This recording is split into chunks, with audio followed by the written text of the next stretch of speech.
হে বন্ধুরা, একটি শান্ত নিরিবিলি সবুজ উপত্যকায় বাস করত এক যুবক, তার নাম বিলাল।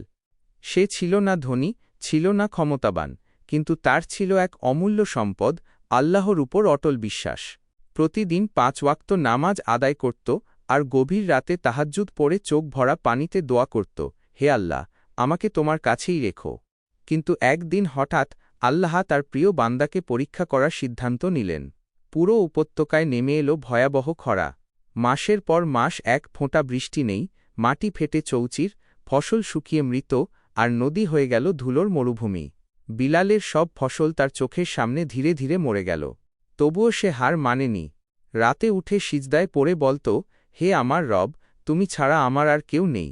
গ্রামের মানুষ তাকে নিয়ে হাসাহাসি করত, বলত বিলাল পাগল হয়ে গেছে। কিন্তু সে শুধু হাসত আর বলত, আমার আল্লাহ আমাকে কখনো ছেড়ে দিবেন না। একদিন তার ঘরে আর এক দানাও খাবার রইল না। সে শেষবারের মতো তার শুকনো জমিতে গেল। চারদিকে নিঃশব্দ মৃত্যু। সে মাটিতে বসে পড়ল, চোখ দিয়ে পানি পড়ছিল, কিন্তু কোনো অভিযোগ ছিল না। সে বলল, হে আল্লাহ, আমি চেষ্টা করেছি, এখন সব তোমার হাতে। ঠিক তখনই ঘটল এক অলৌকিক ঘটনা। মাটির নিচ থেকে ভেজাভাব অনুভব করল সে। মাটি সরাতেই হঠাৎ স্বচ্ছ ঠান্ডা পানি বেরিয়ে এলো।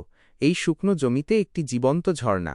বিলাল সিজদায় লুটিয়ে পড়ল, আলহামদুলিল্লাহ, তুমি আমার দোয়া কবুল করেছ। সে শুধু নিজের জন্য নয়, পুরো গ্রামের জন্য সেই পানি খুলে দিল। অল্প কিছুদিনের মধ্যেই মৃত জমি আবার সবুজ হয়ে উঠল। যারা তাকে পাগল বলেছিল, তারা লজ্জায় পড়ল। কিন্তু গ্রামের এক ধনী লোক কাসেম এই সুখ সহ্য করতে পারল না। সে হিংসায় জ্বলে উঠল এবং এক ভয়ঙ্কর ষড়যন্ত্র করল। সে নিজের স্বর্ণের হার চুরি করে লুকিয়ে রাখল বিলালের ঘরে। পরদিন সবার সামনে অভিযোগ তুলল, চোর হল বিলাল। তল্লাশিতে সত্যিই হার পাওয়া গেল। সবাই হতবাক এবং মুহূর্তেই বিলালের বিরুদ্ধে চলে গেল। বিলাল শুধু বলল, আল্লাহ জানেন আমি নির্দোষ, কিন্তু কেউ তার কথা বিশ্বাস করল না। তাকে গ্রাম ছেড়ে চলে যেতে বলা হল। সেই রাতে বিলাল সিজদায় পড়ে কাঁদতে কাঁদতে বলল, হে আল্লাহ, তুমি তো সব দেখছ, আমি তোমার উপরই ভরসা রাখলাম। ভোরের আগে সে সব কিছু ছেড়ে অজানা পথে রওনা দিল। ক্ষুধা, তৃষ্ণা আর একাকিত্বের মাঝেও তার ঠোঁটে ছিল একটাই কথা, আল্লাহ আছেন। কয়েকদিন পর একদল ঘোড়সওয়ার তার সামনে এসে দাঁড়াল। তাদের নেতা বিলালের ঈমান আর সততায় মুগ্ধ হয়ে তাকে রাজধানীতে নিয়ে গেল। সেখানে তার জ্ঞান, প্রজ্ঞা আর চরিত্র সবাইকে মুগ্ধ করল। একদিন সে সুলতানের সামনে নিজের যোগ্যতা প্রমাণ করল। যে বিলালকে একদিন চোর বলে তাড়িয়ে দেওয়া হয়েছিল, সে হয়ে গেল সুলতানের প্রধান উপদেষ্টা। তবুও তার হৃদয়ে কোনো অহংকার এল না। সে আগের মতোই বলত, সবই আমার আল্লাহর রহমত।